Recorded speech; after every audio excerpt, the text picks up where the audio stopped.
the SportsMom Playbook. Welcome to the SportsMom Playbook, the podcast that takes you behind the scenes with real moms and industry experts for all things sports to help you start or make more use of your time on and off the field. Get ready for this binge-worthy podcast with some special guest appearances. Laugh along and join us in what we love doing, celebrating the true MVPs of the game, moms. Let's do this. You know the sound of a game day, the crack of a bat, the roar of a crowd, and of course the smack of sunflower seeds. And nobody does it better than smacking sunflower seeds. These aren't your average convenience store seeds. We're talking bold, addictive flavors, less mess, and packaging made for the ballpark grind. From dill pickle punch to sweet heat barbecue, smacking seeds brings the flavor and the attitude. Perfect for dugouts, road trips, and yes, even sideline snacking for sports moms like a little crunch with their cheer. Family owned, just like your local league. Stock up at smackinsunflowerseeds.com and use code Rachel84257 for 10% off your first smack-worthy stash. Smackin' Sunflower Seeds, fueling your season one smack at a time. Hi friends, welcome back to the SportsMom Playbook Podcast. It's Yaritza And Rachel. And we are going to talk today about picking an organization, what to look for. It is tryout season, so it's really important to figure out like what are the red flags, what do you need to be asking, because it's really important on where you're investing your money and putting your child in when you are looking for trial ball teams. Absolutely. Yeah. I think this is a good topic. We really haven't touched upon this, but this is something that we sometimes often get asked about and something that I think affects pretty much anyone. It doesn't matter like what sport you're in or what you're doing. There's a lot of different organizations out there. There's a lot of different fees associated. And so we're going to kind of walk you guys through like maybe some of the do's and don'ts. And again, this is obviously going to be tailored and your end choice is tailored based on your family and what your child's needs are. Yeah. So just take this just as a little bit of like advice. But we're going to kind of hash it out and work through some stuff. And then we have a story at the end that we're going to share of like a bad organization experience. And just, we like to just be honest with you guys and give you the heads up. So, I'm going to kind of start. Yeah, go for it. So one of the things I always look for in an organization is I want to know if you guys are insured and you have like the proper paperwork put into play, right? Yeah. Like, are you insured? Do your coaches have background checks? You know, there's fingerprinting involved. To me, that's important because you're obviously in front of my child. And what is that? What does that look like? I mean, you would be shocked to know that Florida actually just changed its laws recently. So it used to be once a year you would get fingerprinted and you would go through like a course basically on especially for baseball. Yeah. But that's with anyone now. So now every season you get fingerprinted, and the background check is not only just in the state of Florida, it's in a variety of states. They fall under this like one umbrella. I'll have to get the exact name to add in the comment section. But if you maybe came from like a different state, say you came from like New York or Wisconsin, now anything is all under one umbrella. So like when they run a background check, they'll be able to find out if you have, any history. Yeah. So I think that's really important because we are dealing with young kids, and that to me is like one of my things that I automatically look for. Yeah. You can obviously find out who owners are on Sunbiz if you're in Florida, and I know they have like a bunch of different avenues, but I think it's always good to know like who you're dealing with. Who you're dealing with. Where's your money actually going? How are they using those funds? How are they using it? I think another thing is if you ask to see the financials, that should be something that is very much accessible. And that way you can see where the dues are going. Because you're paying. You have to be transparent. I mean, at the end of the day, a true organization, the way it should be run is a nonprofit organization. And even that, like the way you structure that, you have to go through an attorney. You have to go through all of the hoops to structure it correctly and then be able to add those layers of insurance, background checks, and then transparency. Like it needs to be transparent, whether the head of the organization sends that out as a quarterly or season, end of season, like, hey, recap, this is where all the funds that you guys fundraised, this is where it was spent. Like that needs to be 100% transparent. Yeah. It needs to be completely open so people can see where their money is going. Yeah. I think money is a big portion because obviously the dues always vary. Like when you talk to people, they're like, oh, well, my monthly due is low. And I think it's interesting how people structure stuff. So like we were at a tournament and this team was very well seasoned. And one of the moms ended up like talking to me and I was asking her like how much you guys pay in dues. Cause I don't know why, but that's just that's a common question. People ask all the time. I always just like to know like, so they have paid coaches. Dads, like, I guess, come out and help, but their head coach and 2 assistant coaches are paid coaches. Oh, wow. And they basically run the practices and there's no parents on the field during a tournament, but like during practices, parents can, help. I guess, like assist or whatever. They pay $150 a month, but then every tournament, they pay an additional fee per the tournament.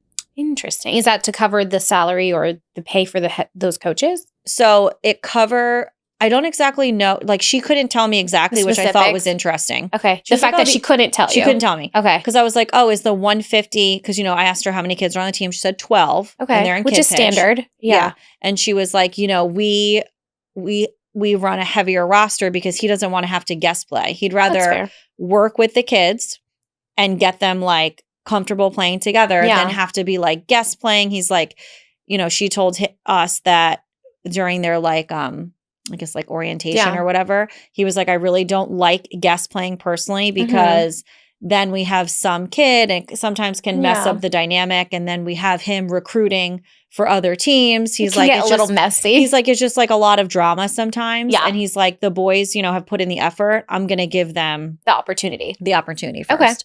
Okay. So she said he has like a coaching background. Like he coaches high school ball. So it wasn't just like a random dad person. That they're like, oh, you're our head coach. Yeah. Does that make sense? Yeah. But then she said every tournament, depending on the tournament, they pay a fee for the tournament, but it includes their wristband. Oh, yeah. Their entry fee. Okay. So like which is nice and convenient. Right. But they pay that before they go. So like she's like, if we're leaving on Friday, because they were based out of Miami. So she was like, if we're leaving on Friday, everything is due by that Monday. Okay. In order for us to go. But she said that is not including anything else. Like she's like, that doesn't include any type of traveling. She said they don't do fundraising. Oh, wow. Is that organization-wise or just the team selected not to do fundraising? She said as an organization an organization, they do not do any fundraising. That's interesting. She said they just don't do it. And I'm like, not even, because I know like there's a lot of organizations that do fundraising. Yeah. And then there's a lot like that will be like, hey, this is optional if you would like to fundraise. Or you can fund go, it yourself. Yeah. Or you can just cough up whatever is, everyone's financial situation at home is very different. Yeah. But I thought it was interesting. They don't do like any fundraising. Nothing. That's interesting. Ari used to be part of a team when she first started. It was through Altamont, where it's state or it's county run, where you can't fundraise. So maybe that's something where it's run by the city or something where they can't do any fundraising. She didn't seem like bothered by it. She was like, she's like, I don't want to have to like hustle anybody for money. She's like, it's usually our parents. She's like, they already do enough. She's like, so we just, this is what we chose. This is what our son wants to do. So we've like accepted that responsibility. But I just thought it was interesting. That is interesting. I mean, I feel like picking an organization is so important because it's not just the financial aspect, it's the coaching aspect. Like this organization had a professional or, a salaried coach, which is actually kind of nice because then there's which is great because then you don't have like that daddy ball, right? Yeah. Or like you don't have like that parenting, they favor their child over others or whatever. And it's more of like an even playing field for all the kids to learn at that same time. Yeah. And I think it's also like a learning curve. Like I think when your kids get to a certain age, like that's when like, there's almost the daddies kind of retire in a way. Yeah. They like plateau. Correct. And I think if you want your kid to go to the next level, like you need to have trust them in other people. Right. And I think when you pay somebody, it's just, I don't know. It's just different. They're not going to, and then also having like an outside perspective. She told me that they were at a tournament. Okay. And that this coach basically, I guess, is like well known, but like will go to tournaments and just like kind of like scout players, basically. Okay. So she's like, we were invited. She's like, the season was over. He did it like very professionally. Like, she's like, it wasn't like he tried to poach us like mid-season. Yeah. But he was like, hey, I really, feel like your kid would. I need this on the team. Your kid has this. Let me know if you're interested. He actually invited her to like 3 or 4 practices. Oh, like open just practice? To see if like, she's like, it was an invitation to practice. It wasn't like an invitation like, hey, I want you 100% on the team. She's like, he definitely wanted to see how my kid's mentality was. Like, is he a kind kid? Like, how he gelled with the other players. He wasn't like cocky or like, run in his mouth like, oh, you know what I mean? He was more observing. Yeah. So she was like, it was nice because we got to like also see what the families are. And what was interesting is she was like, he doesn't speak any Spanish and the coach only speaks to him in Spanish. Oh my God. But the kid understands apparently. She's like, I don't know. She's like, it just works. She's like, he's never spoken Spanish, but like whatever the coach is all about baseball. Yeah. I think she said he was like Dominican, I think. And she's like, he just speaks to him in Spanish and like the whole team speaks in Spanish. She's like, in the dugout, I don't know what they're saying. She's like, I'm the only one that doesn't understand. She's like, but he loves it and he's thriving and he's having fun. And she's like, but it's funny because I would never think like, oh, I'm going to put him on with a Spanish because he doesn't speak Spanish. Yeah. She's like, but he gets it. That's like wild.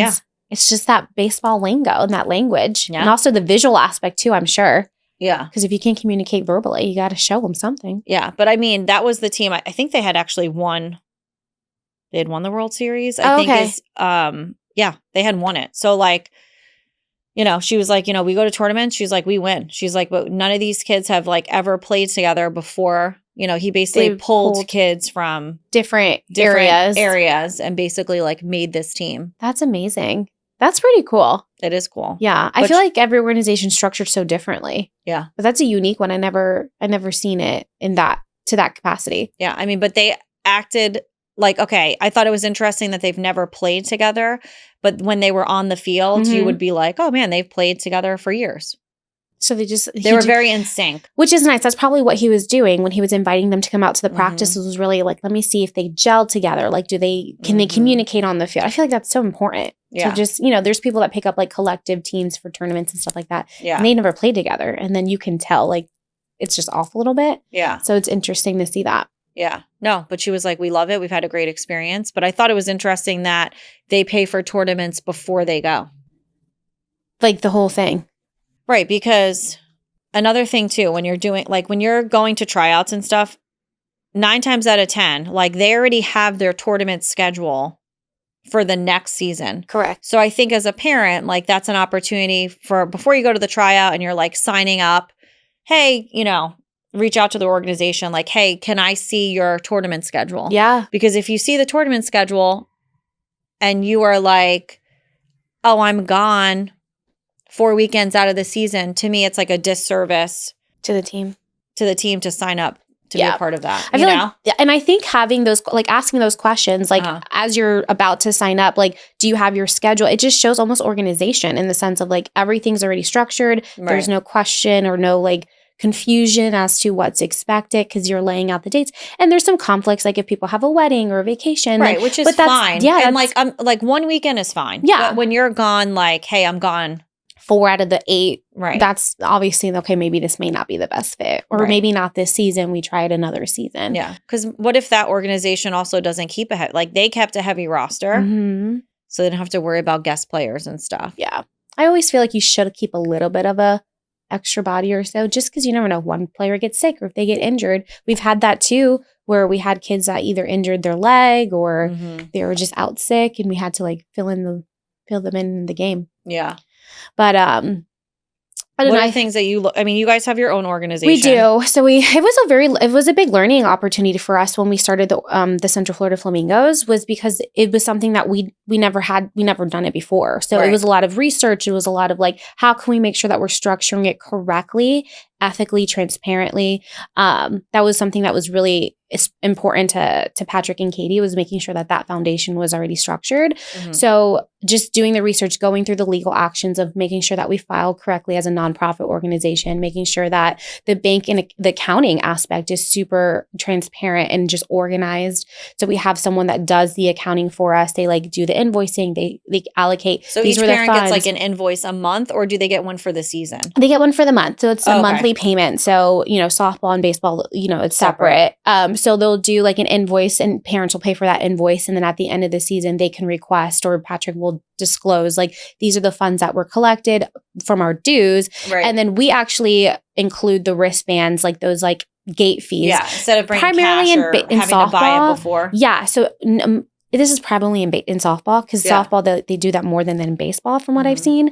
But they'll just do cash only, which is really frustrating when you're like, who carry? I mean, I personally don't carry cash that much anymore. Yeah. So it's hard to be like, oh, I forgot the $12 or whatever. We just prepay that within the dues. It's kind of included, which is nice and convenient. So then when you go to a tournament, do you bring cash to the front, or it just paid in? Like, how does that work? Patrick prepays. So Patrick will prepay the tournament that we're going in for that week. He'll prepay the tournament fee plus all of the wristbands. He'll have like, it's almost like you're walking up to a club on the VIP list. Like, oh, what team are you with? Oh, perfect. You're with that player. Oh, your name's here. Here's a wristband. Like, it's very like. So they have a list when these parents are like checking in. So it's very organized. So we organize all that in advance. I'm thinking like you're rolling up and then you have to sit there and hand out all of those. Oh, no. Everything is done behind the scenes. So they're very organized. There's a list with our team, different age groups, and then the parents' names with their player, and they get their wristband, and then they'll sign off on it or whatever. Right. So that's something that we do for the family as a convenience factor, because we've been on organizations where they don't have that, and the cash thing is definitely a pain. Yeah. And also the fees are always different too. Right. But that's one thing. And then just really like to your point, like the insurance part too was very new to us. Like we had to do a lot of research, making sure we had the right coverage. We have 36 girls, right? Families. Right. And then adding the baseball, that's another, I don't know, 10 to 12 players or whatever amount, that, making sure that we're compliant, and also depending on where we have the fields rented. So we rent from a local church, but there's also, we rent from a local school, from Orange County Public School. So we have to go in and have an additional insurance that has like an additional coverage. We had to increase our insurance to protect not just the player, but also the coaches. Yeah. Because they're dealing with minors and children. Right. So that's a whole other level of insurance that we had to do as well. So it's just a lot of learning and just experiencing. I know that culture too is very important when you're starting an organization. Like, what does that culture look like? Yeah. I know for our experience has been mainly with softball, and our girls, our 8U girls come and cheer our 12U girls, and our 12U girls cheer our 10U. Like, we just are the one big family unit. It seems like there's never like, oh, you're just 8U. Like, we don't go cheer you guys on. Like, that's never the culture that we have included or have lived, within the Flamingos. Yeah. Do you guys also pick the same tournaments? I don't know. I think age group? Sometimes there's sometimes that we will be able to play like SFP, for example, or U-Trip. We'll go ahead and play the tournaments if it all works out. Yeah. But there are some times where there's more like maybe the 12U girls want a little bit more of a competitive weekend. They'll go and play at a different tournament, and then maybe 8U is off. We do have families that have children on each of our teams. So that right there, we're also very mindful on scheduling tournaments, because obviously parents can't be at an 8U team plus a 10U team plus a 12. Like, it's just too much. So we really try to let's look at all three teams. What do those schedules look like? And then kind of go from there. Yeah. And try to organize it that way too. Yeah. That's another good point too, is also like with the tournaments, is how many tournaments do you normally do? So like that one mom, even when I was talking to her, she was like, we have a tournament every other weekend. She's like, and we don't stop. So it's all year round. Oh, wow. Wow.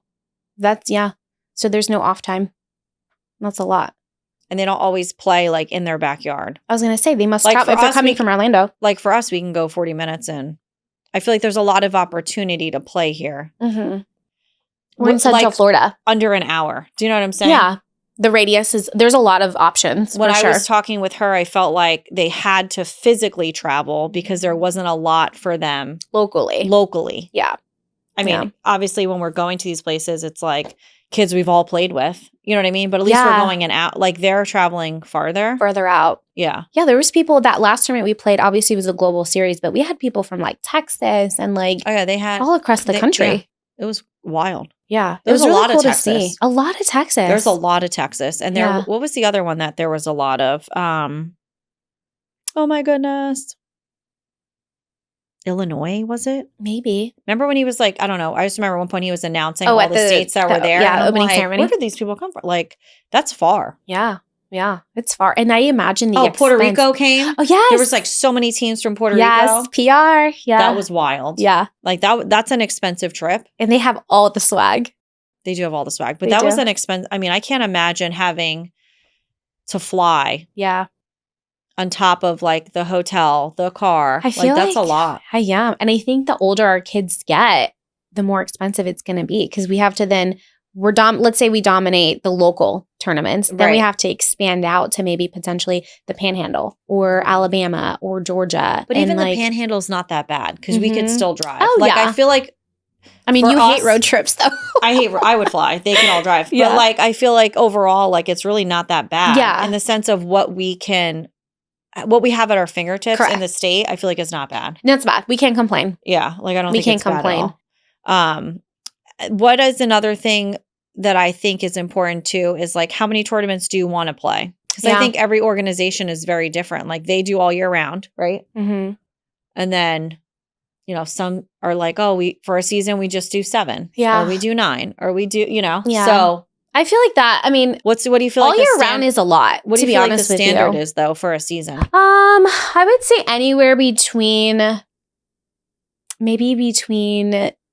6 to 9 tournaments is I like think 6 is. I feel like 6 is low. low. It depends because I know of people we haven't been part of the teams, but I know Yeah. friends that have their daughter has played maybe like once a month, and it's like they're paying a lot of money, and they're just like once a month doing a tournament, which is like what 4 to 6 within like that season. So I've seen it as low as that, and I've seen it like to your point every other week where you're in a tournament. That's how we live. Like we live every week, it seems like, because it's alternating. But yeah, it's every week or every other week they'll do a tournament, and they won't travel far, so it's not so much of a financial burden or an impact when it comes to logistics with traveling with family and kids and siblings and stuff like that. But it is a commitment. It is definitely a commitment. I can't wait to the time where we can actually travel and like go on a plane and like try something new. I think I'm not ready for that. I think I can't even imagine because like think about all the stuff you bring for a tournament. So then like you have to put that on a plane. Like I always find it Gosh, that's right. I always find it interesting. Like I watch like all these families go to Cooperstown. Yeah. And I watch like what packing videos. videos. Oh, what do you bring? Yeah. What do they have? And like obviously they have a bunch of stuff there. Yeah. Like you can rent chairs, you can rent a wagon, like they have all this stuff you can rent, but I'm just like, how expensive is it? Yeah, like it all. Yeah. Is it raggedy? Is it going to fall off like the wheels? Anything. It all costs a lot of money, but I'm just like, and I know that's like a very unique experience, but I'm like, damn, should we start saving up now? Start fun. Yeah. I mean, a little Cooper's fun saving. But I just like fund. that stuff is real expensive. Yeah. And like I get it. It's a once in a lifetime opportunity. If Grayson has the opportunity to go, we're on it. Yeah, for sure. We won't go on vacation for 5 years, like whatever. We'll make it work. I just think about like, man, what do they do with their bags on the plane? Yeah, they travel. It's under the plane. I mean, like when Kian travels with his golf clubs, he has like a special golf luggage. Yeah. Like, is there a I'm sure there luggage is. for a bat bag? There has to be. I would assume so. Maybe not the rolly ones, maybe like the backpack version or something. But I don't know. I just like all of those logistics kind of make my head spin. Yeah. If you're a mom that has tips, make sure you write in because we would love to know. Yeah, I'd be interested. How do you make it work? To know. Yeah. How do you plan for a trip like that too? The planning part to me is easy, but I like to plan. So like that's not, Yeah. I feel like a lot of these families, they just get a big Airbnb and they just make it a party. Yeah. That's the best part. I feel like that would be the most I would look forward to. Yeah. I think it's fun. I think it's super unique for the kids to like have that experience and to travel with their team. But I think it's like, I feel like sometimes people get maybe like preoccupied with the like, oh, it's a vacation, but like you are also going there to play. Work? Yeah. So like go to bed on time. Yeah. Are you eating right? Like they all get together and it gets a little Yeah, because they do bunk crazy. beds, right? In Cooperstown, they do like the bunk bed those situation. Bunk beds, yeah. and they don't look comfortable. No. I can just see Brayden like living it up, his best life, like a giant sleepover with his buddies. And they have so much merch.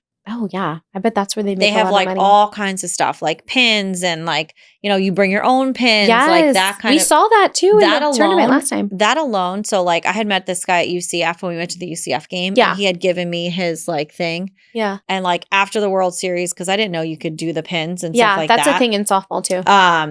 And I had reached out to him like just to be like, oh, like how much does this cost? Yeah. You know what I mean? Just out of curiosity. Yeah, like $1,500 Wow. for pins. Wow. And I get it. They're custom with your team. Yeah, for sure. They're beautiful quality. Right. And then he's like, oh, then you can also do like sibling pins. And I said, what? Sibling pins? There's like pins specifically that like siblings have so that they have something to basically do and like go around and exchange. Oh my God. And then the best part is like you pay that lump sum, but then like every kid only has a certain amount of pins. Like you only get like 25 or 30 pins. Yeah. And I'm like, okay, so That's in my head, I'm expensive. just thinking, Yeah. like, okay, well, the grandparents would want a pin, like The uncle would want a memories, pin. So Mom and that's, dad want a pin. then what is he doing? Going with 5? I'm just he has saying, left. like, I only have 5 left there'd to be trade. like, our next door, he'd be like, oh, I'm going, he'd want Yeah. to share that. So Yeah. I'm like, That is wild. I don't know. The pin thing is new. Is For it sure. new? I think so. I mean, we experienced it when Arya did. First time I've ever seen it was when she did All-American Games last year. Uh-huh. Is when they had the pins created, and then the girls were trading it and putting on their bags or whatever. It was like a collection thing, almost like, hey, nice to meet you. I'm with so-and-so's team, and here's a pin. Do you have a pin to trade? Yeah. Almost like a bonding thing. Right. But I saw some of the moms ask in the last baseball tournament that we were at, like, hey, do you guys have pins for your team? And we didn't have any. Yeah. I didn't even know. It was new. about it. Yeah, it was something I didn't new. even know about it. And then like basically if you've gone there before, you knew about it. Yeah. But I'm like, that would have been, I mean, it would have been nice to know. I wouldn't have wanted to spend that amount of money. No, but I'm sure we would have found an alternative. But I would have been like, okay, everyone go on crop charm. Walgreens. No, I'm just kidding. absolutely not. I would go on Walgreens and be like, make a player card for the boys. Oh, that would be fun. And they can like hand that in and I just laminate them. Yeah, that's one way of doing it. I feel like the player cards, I'm like, why don't they do player cards? But I guess that's probably easier to lose. Maybe. The pins, I guess, are more durable. More of a collectible item. But it's a lot of money. Yeah. Yeah, sports is a lot of money. It's a lot of money. Yeah. But back to the organization. So there was like some other stuff. Let me look here. We talked about like the finances, which I think is important. Licensed and insured. Let's talk. Okay, so like background checks and safety protocol. Like obviously nice. We did that. Oh, here. So like experience and group travel. I think that's important. Like, are they actually, are you really traveling? Like, I think having the heads up on what those expectations look like, because that is an additional expense. Yeah. Obviously, you have to be careful with social media, but reputation and reviews. It says, always look for constant feedback. You want to have positive, and that to me, that's hard too, because not that reviews are not important, the truth, but I would definitely take that with a grain of salt. Now, if you're hearing like the same thing over and over and over again, there probably is some truth to that. Yeah. But like, we also have to be careful that, there could be a very disgruntled parent experience and so just be careful with that. Love the transparency and pricing. I think how you guys said you like send an end of season recap. I think that's nice. Yeah. I think also knowing financially, like when you're doing tryouts and stuff, like what the uniform cost is. Oh yeah, that's another one. There's always an initial bundle that needs to be ordered. I don't want to say a registration fee because that's not right. But like there's that startup, like, like you need your uniform, you need some your people bag. go all out. You get a new helmet, you get a new bat bag, like all of that shoes, stuff costs all of that stuff. a lot of money. Yeah. So like knowing what that is going in, that way you're just like not surprised. Yeah. That's hard. And I know sometimes organizations ask for scholarships from other companies that will donate money for those families that don't have the funds to assist with those big purchase or startup items. Yeah. So that's something that I know Flamingos, we have done in the past as well. Like we have business that donate money and then we use those funds to assist families that can't afford it. Yeah. So that's really helpful. But yeah, I mean, that's really important. That transparency. I think the key is like you need to find an organization that's transparent and consistent with information that's being passed, because if there's no consistency, then that means that everything behind the scenes is a complete shit show. Right. So, and then another thing too, I think is interesting is some organizations that don't have paid coaches, their coaches, kids will be on the team and they don't pay. So I think it's always important to like know, is everyone paying? Or are we accepting a little bit more of a cost because of this, which is to fine, offset, but just to know, right? Let's see. Strong partnerships, I think, within the community, I think is super important too. Like, does your organization partner with either a local school or a local indoor batting place? Do they have like a reputation with them and those connections? If you're looking for a specific coach for your player, like what resources or what connections do they have for you? I think that's also very important to know. What they have and how they support the community too within. Yeah, I think that's good too. Clear communication, obviously, with anything. Like, everyone always thinks they're a great communicator. Everyone always thinks they're very transparent. But I think putting stuff in writings, like having the player contracts, like having all of those expectations. Yeah. So like, say the parents are not happy and they're like, hey, we're ready to leave, or vice versa. The organization is ready to end your relationship with you. You basically know, like, okay, do I have a financial responsibility for the rest of the season? Yeah. What does that look like? Like all of those types of things. I think, you don't want to think like that, but it's always just better to know what the expectations are. Yeah. And just be prepared. If those circumstances do come up, how do you handle it? Right. In some organizations, they don't anticipate that until it happens. And they're like, man, we should have had this, in writing or a clause in the contract for a parent to sign and stuff like that. Yeah. You have to think of all kind of different kinds of scenarios that can happen. Yeah. And also too, like some of the teams that we've been on, those contracts, they don't always enforce it. But like a lot of them, they say, you have to have a certain grade point average.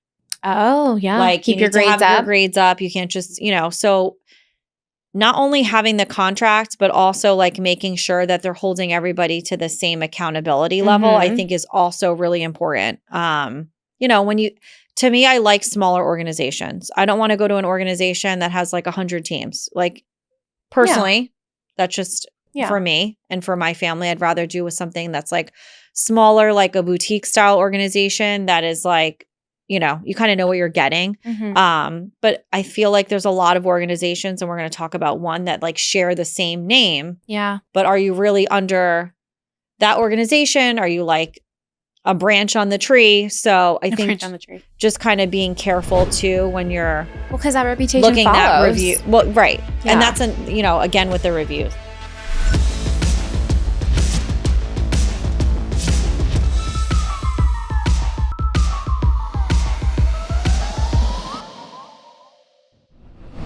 And here's our mom highlight of the week from one of our MVP players. Enjoy. All right, ready? What do you want to be when you get older?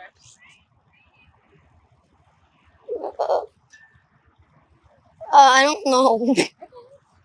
What is your mom's favorite color? Purple. What's your mom's favorite food to cook? I want no rice. What does she like to do on her free time? Sleep. What is the funny thing your mom says? I don't know. What is your favorite snack that your mom packs for you for baseball?